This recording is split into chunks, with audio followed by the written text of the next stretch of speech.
샬롬, 사랑하는 성옥교회 성도 여러분, 코로나19가 연일 지속되어지는 가운데 우리의 신앙이 혹시 피로감에 휩싸여 있지는 않는지 한번 좀 점검해 보아야 될 때가 아닌가 생각해 봅니다. 여러분, 주일부터 오늘까지 또 매일매일의 시간과 삶 속에 하나님과 동행하며 살고 계시는 줄로 믿습니다. 늘 주님의 말씀이, 또 기도가, 찬송이, 또 우리의 삶에서 예배가 끊이지 않는 우리 모든 성옥교회 성도님들 되시기를 다시 한번 주님의 이름으로 간절히 축복합니다. 오늘 저는 잠언 16장 3절의 말씀을 가지고 기도 참 잘하는 사람이라는 제목으로 함께 말씀을 나누려고 합니다. 여러분, 우리나라 말 한글, 우리나라 말 참 훌륭하고 좋지 않습니까? 근데 우리나라 말 한글이 참 묘한 의미를 지니거나 또 뉘앙스마다 조금씩의 다른 분위기들을 내기도 합니다. 한국말이 참 재밌는 것 같습니다. 여러분, 오늘 말씀의 제목 기도 참 잘하는 사람이라고 정한 이유가 있습니다. 여러분, 우리가 흔히 말을 할 때 저 사람 기도는 참 잘하네 라는 말과 저 사람 기도 참 잘하네 라는 말의 차이가 있습니다. 다시 한번 여러분 한번 들어보시기 바랍니다. 저 사람 기도는 참 잘하네, 저 사람 기도 참 잘하네 라고 하는 말, 는자가 하나 들어갔느냐 빠져있느냐의 차이이긴 하지만 그러나 의미는 너무너무나도 다르다는 거죠. 저 사람 참 기도는 잘하네 라고 하는 말은 청산유수처럼 기도는 잘하는 것 같은데 삶의 모습은 그렇지 않은 것 같아, 가식적인 사람의 모습을 이야기할 때 그렇게 이야기는 하곤 합니다. 두 번째, 저 사람 기도 참 잘하네 라고 하는 말은 청산유수처럼 기도를 잘하지만 가식적인 삶을 사는 것과는 다른 정말 진실하고 신실되게 기도 정말 잘하는구나 라고 하는 사람에 대한 칭찬의 말이 그 말일 것입니다. 저는 오늘 우리가 좋은 그리스도인, 참된 그리스도인이 되기 위해서 어떻게 하면 기도 참 잘하는 사람이 될 수 있는지에 대해서 함께 말씀을 나눠보려고 합니다. 여러분, 우리가 기도를 잘한다는 것은요, 밸런스가 잘 맞아야 하는 거죠. 실상 저나 우리 여러분들 그리스도인들의 모습을 보면 모양은 기도하는 게 분명한데 하나님과는 무관한 기도를 드릴 때가 많이 있음을 보게 됩니다. 무슨 말이냐면 우리가 기도한다고 하는데 하나님의 뜻을 올바르게 구하는 것이 아니라 오히려 그 뜻을 바꾸려는 기도, 하나님의 인도하심이나 도우심을 구하는 기도가 아니라 정욕적이고 욕심 가득한 그런 기도가 우리 안에서 일어날 때가 있다라고 하는 거죠. 여러분, 기도하지만 우리가 육신의 일을 도모한다고 하면 앞서 말씀드린 것처럼 저 사람 기도는 참 잘하네 라고 하는 그런 비아냥거리는 말을 들을 수가 있을 것입니다. 열심히 기도하지만 내 안에 인격적인 변화는 조금도 일어나지 않고 나의 옛적인 자아는 그대로 남아있어서 불쑥불쑥 내 삶에서 그 옛적 자아가 치밀어 오르고 튀어나오는 모습, 그것 바로 기도는 참 잘하네와 같이 가식적인 기도의 모습, 하나님과 상관없는 기도의 모습으로 드릴 때가 많다는 거죠. 기도하지만 내 안에서 용서도 일어나지 않습니다. 또 사랑하는 마음조차 생기지 않는 거예요. 생각도 바뀌지 않는 것, 그것은 올바른 기도라고 할 수 없는 거죠. 유명한 시인인 마리아 릴케는 이런 기도를 시로 표현하고 했습니다. 내 눈을 감겨주십시오. 그래야 당신을 볼 수 있습니다. 내 귀를 막아주십시오. 그래야 당신의 음성을 들을 수 있습니다. 여러분, 저와 여러분 기도한다라고 하는 것은요, 내가 보고 판단하는 모든 육신의 눈을 감을 때 비로소 시작하는 거예요. 눈에 보이는 것, 귀로 들리는 것 다 막고 온전히 하나님과 나와의 단둘의 관계로 집중할 때 가능하다라고 하는 거죠. 그리고 이때 하나님이 원하시는 결정을 우리가 올바르게 들을 수 있는 마음이 열리게 되어지는 것입니다. 하나님이 원하시는 결정이 내려지면 나의 정욕, 이기심 따위는 물러가게 되는 거예요. 기도는 인격적인 하나님과의 대화이기에 하나님을 향한 나의 소원과 나에게 주시는 하나님의 응답이 일치되어질 때 포함되어지는 놀라운 역사가 나타나는 것입니다. 하나님은 우리에게 말씀하시기를 원하시고요. 또 하나님은 우리가 하나님과 인격적인 교제를 나누기를 원하신다는 거예요. 우리가 하나님과의 인격적인 만남을 통해서 우리의 삶이 점차 바뀌어지고 점점 나아져가는 것이라는 거죠. 기도는 우리가 일방적으로 하나님께 쏘아 올리는 것, 아뢰기만 하는 것 이상인 것. 기도는 말씀드렸었지만 듣는 것도 포함이 되는 것입니다.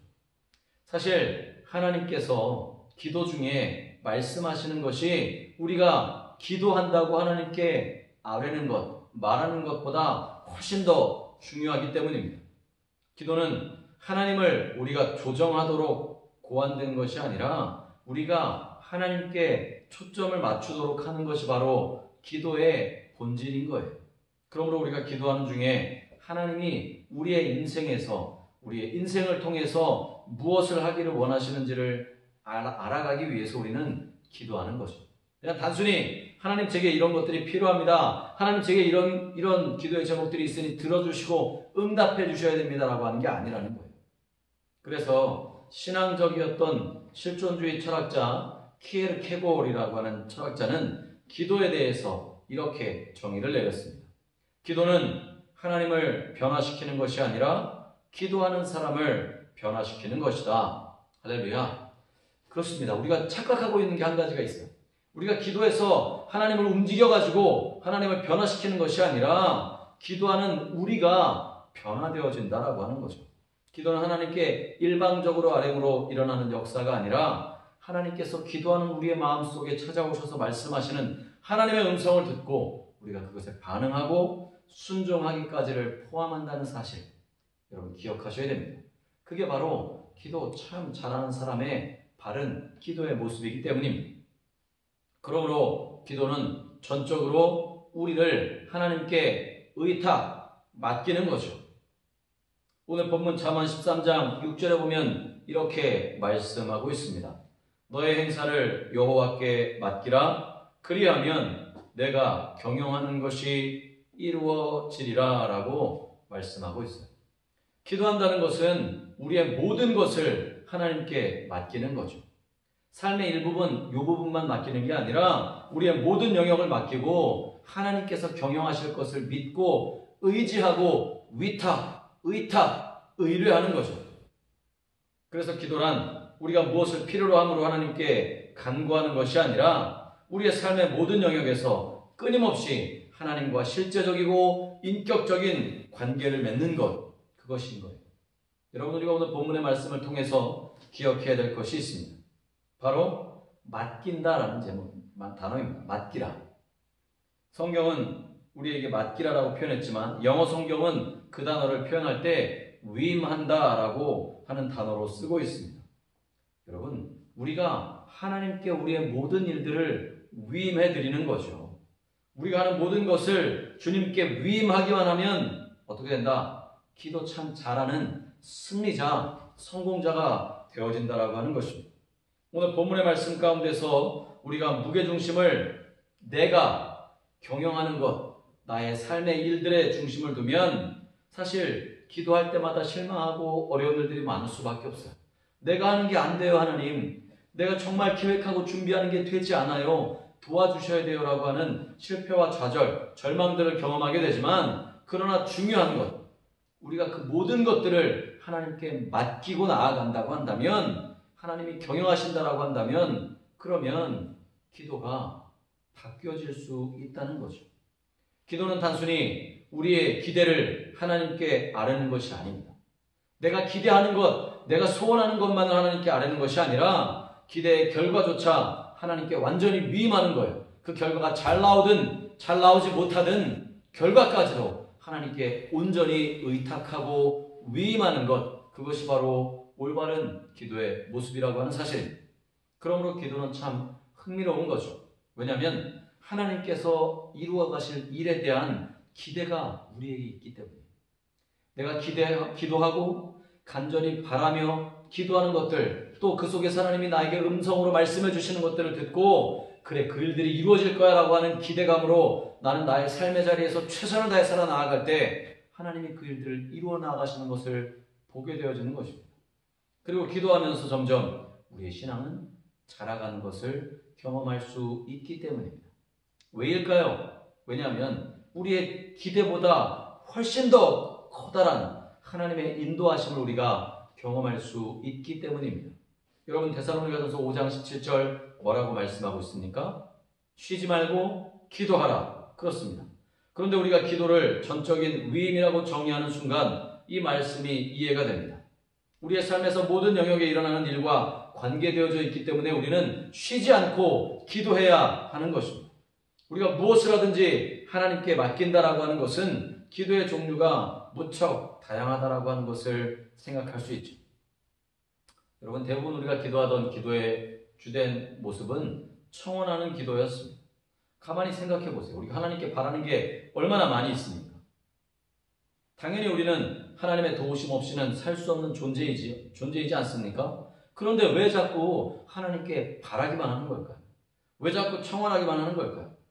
우리의 연약함 때문에 하나님의 도우심을 구하는 것은 당연하지만 그러나 우리가 예수님을 믿고 기도하며 살아갈 때 우리의 삶이 변화되어지는 것이 오히려 자연스러운 일이에요.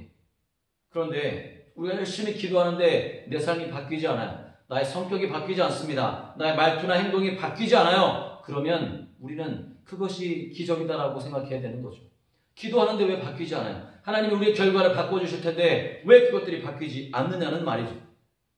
만약 내가 온전히 하나님께 위임하고 기도하는데도 내 삶이 성정이 바뀌지 않는다면 그 기도는 분명히 무엇인가 잘못된 기도라고 하는 것입니다. 우리가 흔히 기도에 대해서 말할 때 이런 표현을 자주 하곤 합니다. 하나님의 음성을 듣는 것이 기도다. 맞습니다. 기도는 하나님과 대화하는 거죠. 혹은 하나님의 음성을 듣는 것이 바로 기도의 시간입니다. 그런데 가만히 보면 여러분 하나님과 기도하면서 하나님께 기도하면서 하나님과 대화를 나눈다라고 생각해 본 적 없으시잖아요. 일방적인 선언, 일방적인 간구로 끝날 때가 얼마나 많이 있습니까? 문제 한 보따리 가지고 와가지고 하나님 이거 다 쏟아놓을 테니까 들어주셔야 돼요 라고 하나님께 일방적으로 내놓기만 하잖아요. 하지만 이 문제에 대해서 하나님이 어떻게 해결해 주실지에 대한 답을 들으려 하지 않고 우리는 쏟아놓고 그냥 휙 일어나고 마는 거예요. 기도하면서 응답을 듣지 못하는 것은 사실 우리가 변하려고 하지 않고 들으려고 하지 않기 때문입니다. 그래서 기도한 다음에는 반드시 하나님의 음성을 들으려는 노력이 있어야 하는 거예요.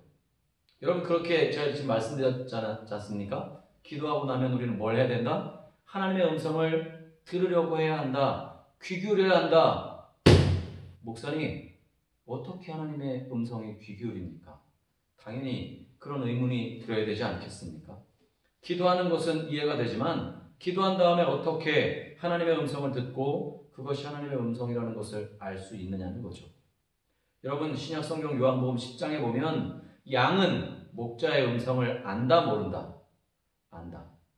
어떻게 양이 목자의 음성을 알게 되었을까요? 많은 시간과 경험이 필요했을 것이다 라는 생각이 들지 않습니까? 양들에게 목자의 소리만 들렸겠어요? 수많은 사람들의 소리, 또 그 속에서 여러 가지 소리들, 또 지저귀는 소리와 공간에 있는 많은 소리들을 듣고 따를 때 자신을 인도하는 목자가 인도해주는 목소리를 따라가다 보면 자신을 푸른 초장, 맑은 물가로 인도한다라고 하는 것을 구별해낼 수 있는 것이기 때문에 그렇습니다. 때때로 많은 소리 때문에 구별하기 어려울 때도 있습니다. 다른 소리를 듣고 낭패를 본 경험이 있을 때도 있을 것입니다. 그러나 분명한 것은 양은 목자의 음성을 안다라고 했어요. 끊임없이 기도하며 하나님의 음성을 듣기 위해 애쓰고 노력한다면 하나님은 우리에게 그 음성을 들려주시겠다고 약속하셨습니다. 여러분 사무엘상 3장에 보면 하나님께서 성전에 살던 어린 사무엘을 부르시는 장면 나오지 않습니까? 그때 당시가 얼마나 종교적으로 타락하고 신앙이 땅에 떨어졌던 때인지 사무엘상 3장 1절에 보면 이렇게 말씀하고 있습니다. 여호와의 말씀이 희귀하여 이상이 흔히 보이지 않았더라. 하나님의 말씀이 얼마나 희귀했든지 이상, 비전, 하나님의 뜻이 보이지 않더라 라고 말하고 있는 거예요. 그런 그때에 하나님이 사무엘을 부르셨어요. 그런데 사무엘은 하나님의 음성을 들은 기억이 없어요. 그렇기 때문에 사무엘이 엘리 제사장에게 달려가는 거죠. 제사장님 저를 부르셨습니까? 아니 나는 널 부른 적이 없다. 몇 번은 이 같은 일이 반복되자 엘리 제사장이 사무엘에게 말해줘요. 만약 이번에도 그 음성이 들리면 너는 이렇게 대답해라 라고 말하면서 사무엘상 3장 9절에서 이렇게 말씀하고 있습니다. 그가 너를 부르시거든 내가 말하기를 여호와여 말씀하옵소서 주의 종이 듣겠나이다 하라. 아멘. 여기서 중요한 것이 있습니다. 하나님의 음성을 들으려는 자세죠.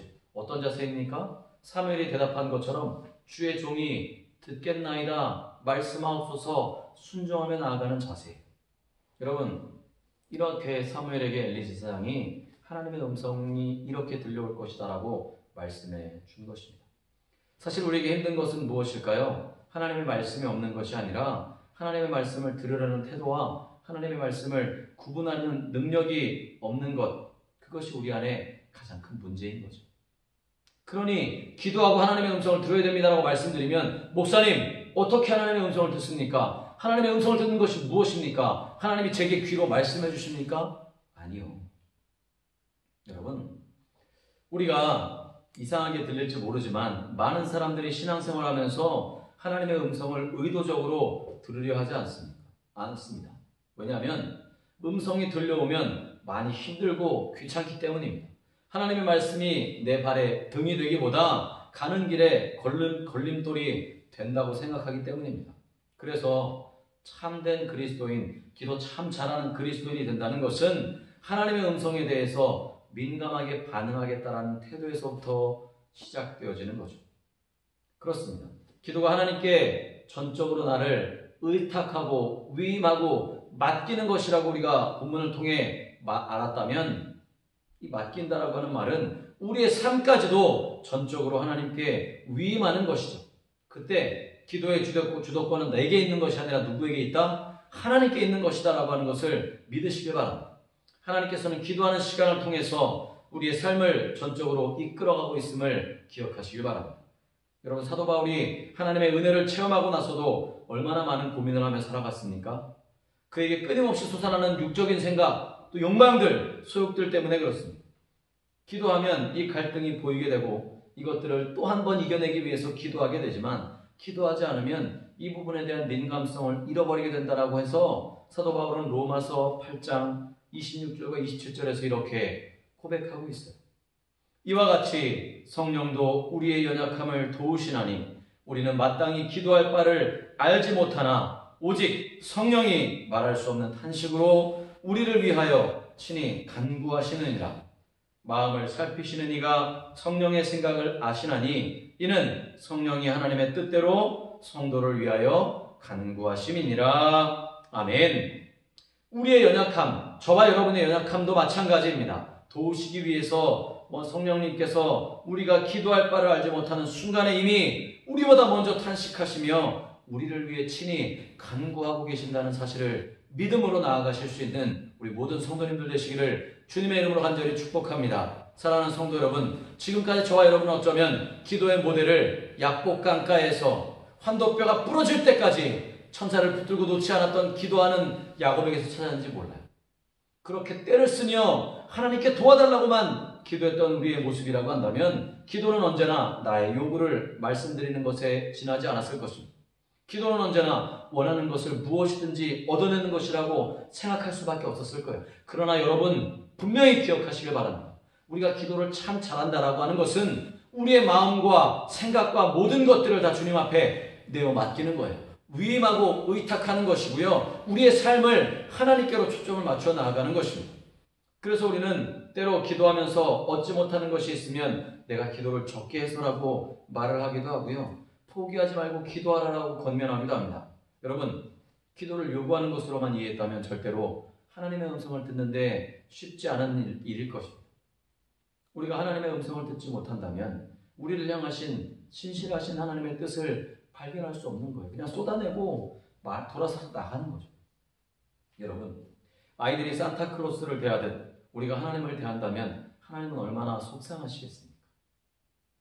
여러분, 우리는 이제 하나님을 인격적으로 사귀며 기도하며 나아가야 될 줄로 믿습니다. 코로나19로 확산되어진 이 시기, 여러분 이 시기야말로 굉장히 중요한 시기라고 말씀드리지 않았습니까? 우리의 기도가 정말로 주님 앞에 신실하고 정직하고 내 마음과 생각과 나의 모든 문제들까지도 하나님께 내어놓고 위탁하고 위임해서 결과조차도 순종하며 나아갈 수 있는 여러분의 기도의 시간들 되시기를 주님의 이름으로 간절히 축복합니다. 그래서 이러한 사람들의 기도하는 목적이 바로 하나님과 더 깊은 사귐이라고 하는 사실들을 기억하시면서 하나님을 향해서 우리의 마음을 열어놓고 여러분의 각자의 삶의 자리에서 끊임없이 개개인의 영성 생활에 집중하시기를 다시 한번 권면해 드립니다. 기도하셔야 합니다. 그러나 쏟아내는 기도가 아니라 하나님과 대화를 통해 하나님이 내게 무엇을 말씀하시는지를 귀 기울여 들으려고 하는 노력이 필요하다는 사실을 기억하시면서 오늘 이 시간 주님 주신 말씀 다시 한번 마음속 깊이 생각하시고 온전히 주님 앞에 맡기는 기도로 말미암아 우리의 삶이 이 어렵고 힘든 상황들을 넉넉하게 이겨나갈 수 있는 믿음의 시간들 되시기를 다시 한번 주님의 이름으로 간절히 축복합니다. 기도하시겠습니다.